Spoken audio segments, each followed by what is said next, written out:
Meandering beneath the umber arbor of autumn is a peaceful prospect to this weary wanderer that spends most days in gridlock purgatory. The contrast is quite stark, and yet it is a contrast I see in my spirit as well. The paths trekked with God provide just such a vivid picture, yet those spent distant from His closest intimacy and fellowship are but a drabscape with complacent indifference as the chief facet. Indeed, the first illustration of a backwater fall paddle juxtaposed over the endless idling highway depicts the condition of demographic.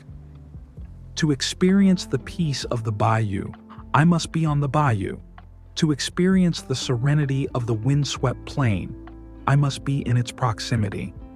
And yet, the second illustration from the perspective of faith bears the distinction that it may be possessed anywhere. Even the most inhospitable locale, mired with the most troubling circumstances, may be tinctured with unspeakable joy, peace, and purpose when we are positioned in God's will.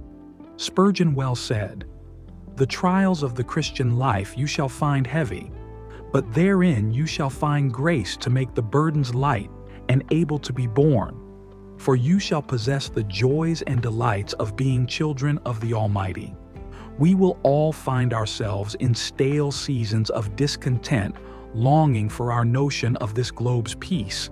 And yet, there is a greater peace, a greater joy, a greater purpose, a greater way, and a greater consolation offered unto us.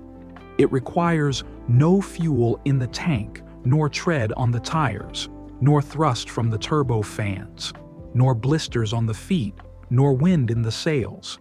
It simply requires a response of submission to the King, the greatest advocate that could ever be. To close with another Spurgeon, quote, "To risk all with the living God is to end all risk. With that, may our longings extend consistently beyond the temporal horizon, where unparalleled peace may be ours in Christ alone."